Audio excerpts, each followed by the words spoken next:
Minnesota boy here. Last week's video was all about going to islands and getting out on the ice here in Minnesota while caching in the cold weather. Well, it's still cold and it's still winter, so Gravity Bear and I are out here again on some lakes. We are on a lake in the South Metro right now. So there's open water right over there, but right where we are, gosh, this ice looks to be easily a foot thick, if not more than that. There is one car out on the ice over there, and got a fish house, a couple of fish houses around here. So we feel pretty good about going across this part of the lake. It's really thick here, and the cache is that way. So off we go.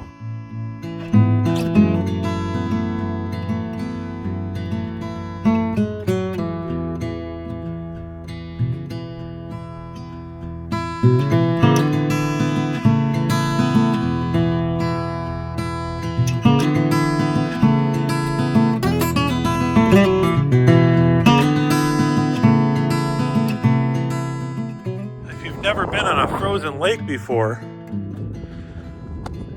These little holes, this is where someone was ice fishing previously, and of course it's refrozen. And those are dotted all over this area.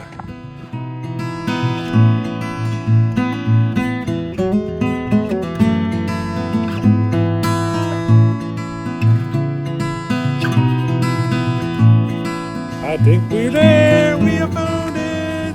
We have found the cache. Yeah, cache in hand. What do we got? A bunch of frozen mush. That looks gross. Yeah, that's pretty. But the new log that someone put in there. Yeah, this quite often happens in Minnesota in the warmer months when it's wet all the time out here. The cache container like this certainly is going to get wet. That one looks cracked. Yeah, the container's definitely cracked right here. Oh yeah. And big split. yeah, and even if it wasn't cracked, moisture would still get in there, and so log sheets will get wet if they're not properly sealed up in some sort of bag. So there's a bunch of frozen gunk in there, but somebody has put a fresher log in that we'll sign.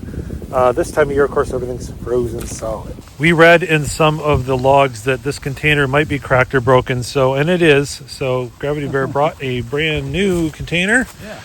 and we'll just replace it with this one. I don't think the cache owner will mind that we Pretty similar container. put a similar container out and just give it a little more security. We are also leaving some of our, Gravity Bear, very nice. We're also leaving, I got a couple of my pat tags in there as well. We are leaving a few pat tags for the next finder. I mean, if you make the effort to come out to an island, you should get a little bonus. And a nice fresh container that'll be nicely camouflaged in its spot. Well, on the island we found some trash. Of course, a good geocacher, we like to pick up the trash and get it out of here. Cedo. Yeah, Cedo. Now, we gotta walk back across, around over to the place where we parked over there. But not that way, because that's where the open water is. Walk on the solid ice over here. In this kind of weather, sometimes you have to do the wrap up to a particular geocache in the car, because we just walked across a very cold lake back into the wind, and it was cold. But we did find another cache over here on the edge of the lake, which also in the summertime would be very hard to find because it's kind of in a little wetland area, which right now is frozen, which made it a lot easier. So on to the next lake. Let's go. Gravity Bear and I were just talking about the change in Minnesota winters. We remembered growing up, we had lots and lots of winters. In fact, it seemed like every winter. Lots and lots of snow. I mean, it would be very deep. Alongside roads and driveways, you would have things like above my head, like 6 feet high. You would have huge mounds. Look at these trails. This is February in Minnesota, and we have nothing on the ground. There's barely a whiff of snow here. Of course, it is cold, but almost no snow, and that's been pretty typical of a lot of winters recently. I think the weather patterns sure seem to have shifted. Northern Minnesota, if you go up an hour, 2 hours north of here, yeah, there's snow on the ground. But even up there, not as much as would have been normal before. And I don't know, maybe it'll change again. in years to come, and we'll have more snowy winters, but boy, we've had a lot of winters just like this. You can still go out on the ice though, which is what we're doing. Yeah.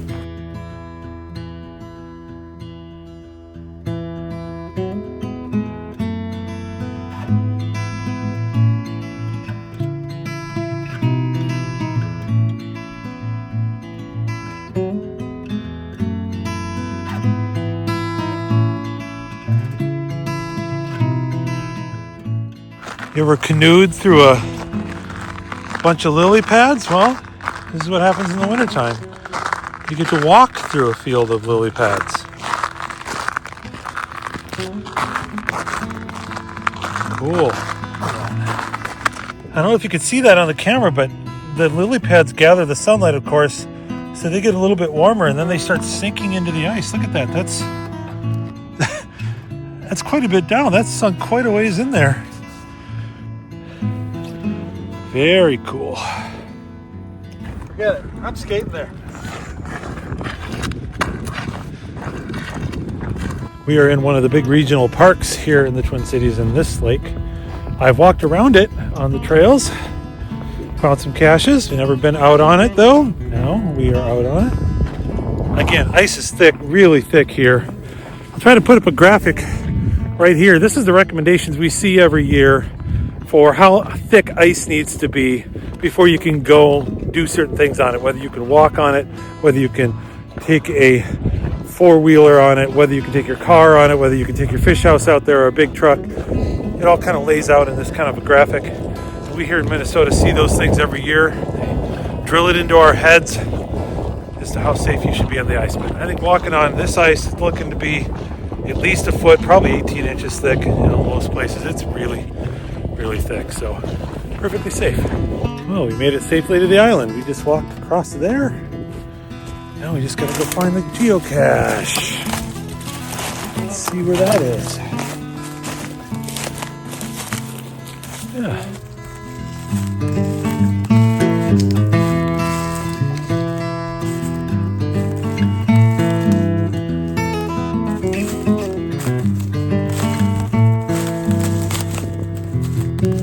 We have acquired the geocache. I won't show you where it was, just to keep that a little bit of a secret. All right, we'll sign the log, and then we'll put it back.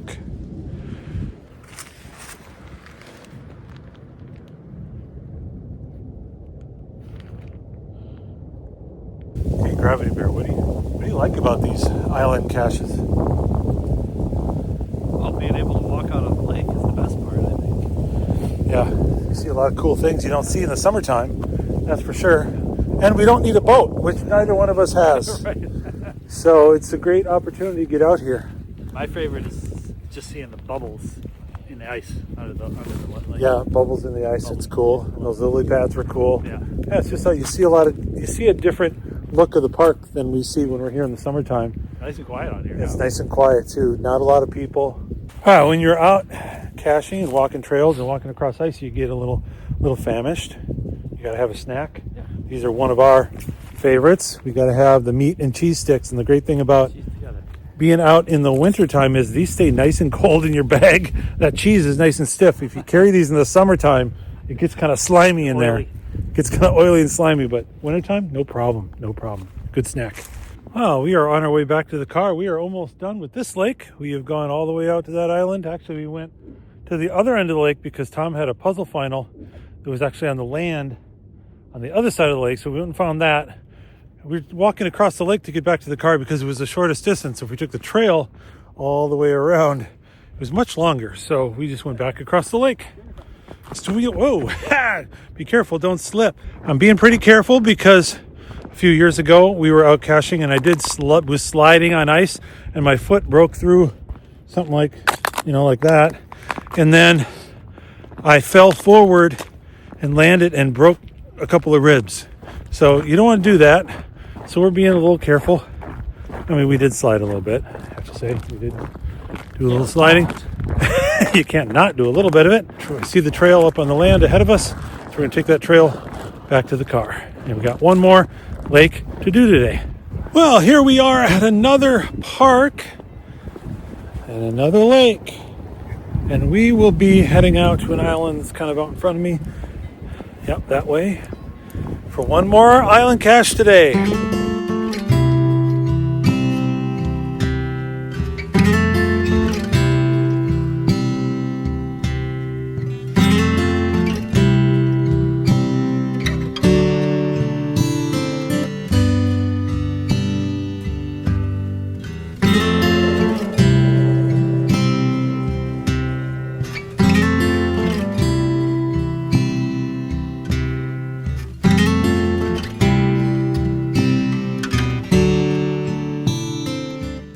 All right, we have located the geocache, and in fact, found two geocaches. This one was in a tree, kind of at the coordinates of the geocache, and this one that Tom's holding was laying in the leaves down there. So maybe at some point someone couldn't find it and dropped another container.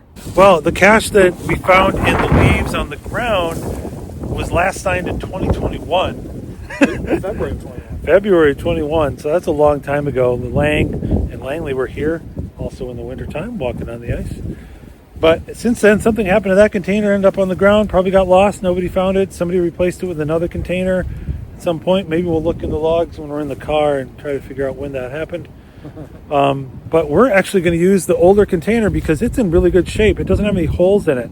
So we took the newer log from the one in the tree and put it in here, and we're putting this container back because the other one that was in the tree, the squirrels have already chewed through it. So it's already got some holes in it. So we'll replace it with this older container that's in better shape.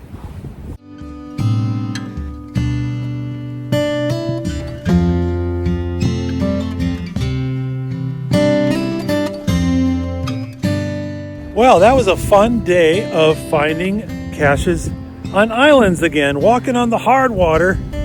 We didn't get to drive on the water today, but we have walked across a lot of ice. This is our last one of the day, so we'll wrap it up here. Thanks again to Gravity Bear for coming along on this journey. Always fun to be out with my brother, finding caches, especially when we can do this in the wintertime. Ooh, slip and fall, don't fall. Check out all my videos on YouTube about geocaching and the game of Munzie. Don't forget to hit that subscribe button below. That really helps me out. I'm trying to build up those subscriber numbers. We already have a good group of people that watch these videos, but more the merrier, the more the merrier. Come along and join me. Who knows what the next adventure will be. See you then. Bye.